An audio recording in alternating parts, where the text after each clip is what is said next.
మన Python course చివరి chapter 20. ఇప్పటివరకు నేర్చుకున్నవన్నీ కలిపి కోడ్ని పైథానిక్గా అంటే పైథాన్ స్టైల్లో క్లీన్గా రాసే టిప్స్ చూద్దాం. ఇవి మిమ్మల్ని బిగినర్ నుండి కాన్ఫిడెంట్ డెవలపర్గా మారుస్తాయి. పైథాన్లో ఖాళీ లిస్ట్, ఖాళీ స్ట్రింగ్, జీరో, నన్ వంటి విలువలు బూలియన్ సందర్భంలో ఫాల్స్గా భావించబడతాయి. అందువల్ల మీరు లిస్ట్లో అంశాలు ఉన్నాయా లేదో తెలుసుకోవడానికి లెన్ని ఎక్స్ప్లిసిట్గా చెక్ చేయాల్సిన అవసరం లేదు. ఇఫ్ నాట్ ఐటమ్స్ అని వ్రాయడం చాలా కన్సైజ్, రీడబుల్, పైథానిక్. ఉదాహరణకు ఐటమ్స్ ఈక్వల్ టు ఎంటీ అయితే ఇఫ్ నాట్ ఐటమ్స్ బ్లాక్లోకి ప్రవేశించి ఎంటీ అని ప్రింట్ అవుతుంది, మీరు చూసినట్టు. ఒక సాధారణ గాట్చా: లిస్ట్లో జీరో లేదా ఫాల్స్ వంటి విలువలు ఉన్నప్పటికీ లిస్ట్ ఖాళీ కాదు, కాబట్టి ఇఫ్ నాట్ ఐటమ్స్ ఫాల్స్ అవుతుంది. వాస్తవ ప్రపంచంలో యూజర్ ఇన్పుట్ లిస్ట్ ఖాళీగా ఉందో లేదో చెక్ చేసి డిఫాల్ట్ మెనూ లేదా హెచ్చరిక చూపించడానికి ఇది తరచుగా ఉపయోగిస్తారు. ఇప్పుడు మీరు రెండు లిస్టులను ఒకేసారి ఐటరేట్ చేయాలని అనుకుంటే ఇండెక్స్ బేస్డ్ లూప్కి బదులుగా జిప్ ఫంక్షన్ను ఉపయోగించండి. జిప్ రెండు ఐటరబుల్ ఆబ్జెక్ట్స్, ఉదాహరణకు నేమ్స్ లిస్ట్ మరియు ఏజెస్ లిస్ట్ ను తీసుకుని వాటి అంశాలను, ఐటెంను పేర్ వైజ్గా కలిపి ఒక ఐటరేటర్ను ఇస్తుంది.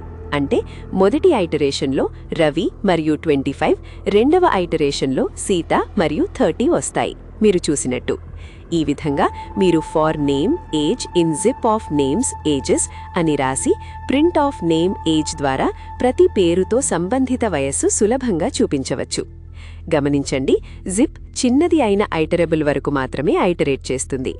ఒక లిస్ట్లో 3 అంశాలు మరొక లిస్ట్లో 2 మాత్రమే ఉంటే మూడవ అంశం విస్మరించబడుతుంది. ఇది ఒక సాధారణ గాట్చా. వాస్తవ ప్రపంచంలో మీరు CSV ఫైల్లోని 2 కాలమ్స్ను సమాంతరంగా చదవడానికి లేదా 2 సంబంధిత డేటాసెట్స్ను సైడ్ బై సైడ్గా ప్రాసెస్ చేయడానికి జిప్ని తరచుగా వాడతారు. ఒక కండిషన్ అన్ని ఐటమ్స్కి నిజమా అని ఆల్, ఏ ఒక్కదానికైనా నిజమా అని ఎనీ లూప్ రాయకుండా ఒకే లైన్లో చెక్. చాలా రీడబుల్. ఇప్పుడు మనం ఒక చిన్న ఇఫ్ ఎల్స్ని ఒకే లైన్లో రాయగలిగే విధానాన్ని చూసుకుందాం. దీనిని టర్నరీ ఎక్స్ప్రెషన్ అంటారు. Syntax: value if condition else other value. ఉదాహరణకు ఏజ్ ఈక్వల్స్ 20 అని పెట్టి status equals adult if age greater than or equal to 18 else minor అని రాసితే condition age greater than or equal to 18 true కావడంతో adult అనే string స్టేటస్లో నిల్వ అవుతుంది. మీరు డబుల్ కోట్స్ స్టేటస్ అని టైప్ చేసినప్పుడు పైథాన్ మీకు అడల్ట్ అని చూపిస్తుంది. ఈ విధానం especially when you need a quick decision inside list comprehensions or function arguments, code becomes concise and readable. ఒక సాధారణ గాట్చా: కండిషన్లో అసైన్మెంట్ ఈక్వల్స్ బదులు ఈక్వాలిటీ ఈక్వల్స్ వాడాలి, లేకపోతే సింటాక్స్ ఎర్రర్ వస్తుంది. అలాగే టర్నరీలో 2 ఎక్స్ప్రెషన్స్ కూడా ఒకే డేటా టైప్లో ఉండటం మంచిది, లేకపోతే లేటర్ టైప్ రిలేటెడ్ బగ్స్ రావచ్చు. పైథాన్లో వాల్యూ ఒక రేంజ్లో ఉందో లేదో చూసే విధానం మ్యాథ్స్లో వాడే చైన్డ్ కంపారిజన్ లాగా సులభంగా ఉంటుంది. ఉదాహరణకు మీరు x ఈక్వల్స్ 5 అని అసైన్ చేశారు, తర్వాత 1 less than x less than 10 అని రాసినప్పుడు పైథాన్ మొదట 1 లెస్ దాన్ x అంటే 1 లెస్ దాన్ 5 ని ఇవాల్యుయేట్ చేస్తుంది, అది ట్రూ. తర్వాత ట్రూ లెస్ దాన్ 10 అని చెక్ చేయదు, బదులుగా x less than 10 5 less than 10 ని కూడా చూసి రెండు ట్రూ అయితే మొత్తం ఎక్స్ప్రెషన్ ట్రూ వస్తుంది. ఈ చైన్ ఫామ్ చదవటానికి న్యాచురల్, కోడ్లో పెరెంథసిస్ అవసరం లేకుండా కన్సైజ్గా ఉంటుంది. ఒక సాధారణ గాట్చా: మీరు 1 less than x less than or equal to 10 అని వ్రాసినప్పుడు x ఈక్వల్స్ 10 అయితే ట్రూ వస్తుంది, ఎందుకంటే less than or equal to includes the upper bound. ఈ సింటాక్స్ రియల్ వరల్డ్లో ఇన్పుట్ వ్యాలిడేషన్, కాన్ఫిగరేషన్ లిమిట్స్ లేదా UI స్లైడర్స్లో విలువలు అనుమతించబడిన పరిధిలో ఉన్నాయో తెలుసుకోవడానికి తరచుగా ఉపయోగిస్తారు. ఒక వాల్యూ ఎంటీ అయితే డిఫాల్ట్ వాడటానికి ఆర్ ఆపరేటర్, నేమ్ ఎంటీ అయితే ఫ్రెండ్ లేకపోతే నేమ్, ఒకే లైన్లో. చాలా పైథానిక్. స్నేహితులారా, పైథాన్లో స్ట్రింగ్స్ని కలపడానికి మీరు లూప్లో ప్లస్ ఆపరేటర్ వాడి ఉంటే అది పనితీరులో నెమ్మదిగా, కోడ్లో కూడా బద్దలుగా ఉంటుంది. దానికి బదులుగా మీరు లిస్ట్ ఆఫ్ స్ట్రింగ్స్ తీసుకుని దానిమీద జాయిన్ మెథడ్ను పిలవాలి.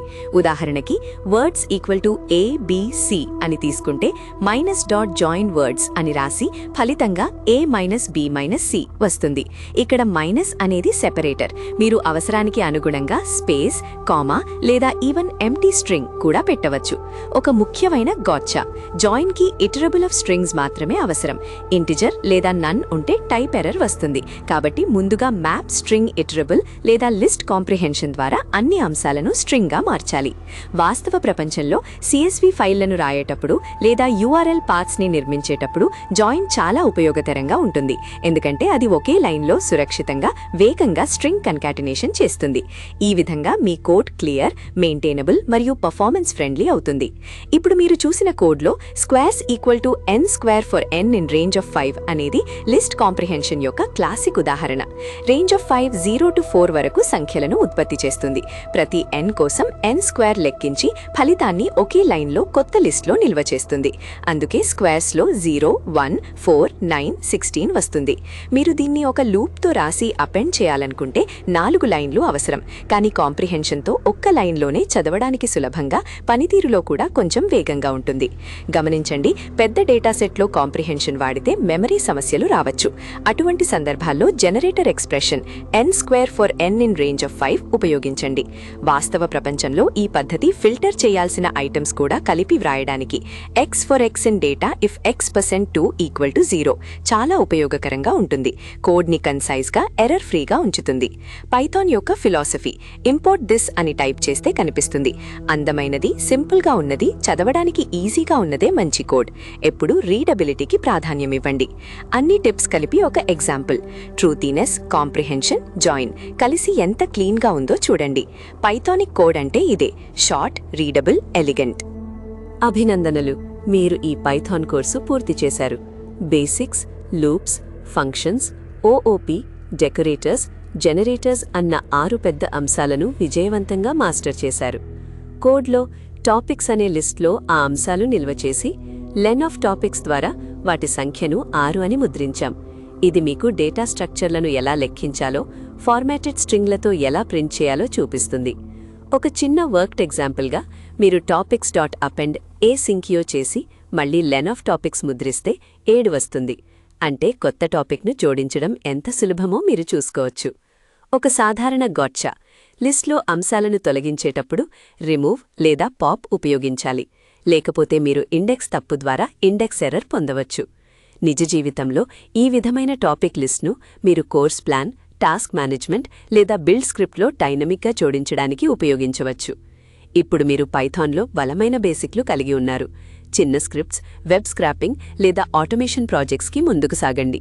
మీ ప్రయాణాన్ని ఈ సిరీస్ ఇష్టపడితే లైక్, షేర్, సబ్స్క్రైబ్ చేసి మీ కోడ్ను గిట్హబ్లో పబ్లిష్ చేయండి.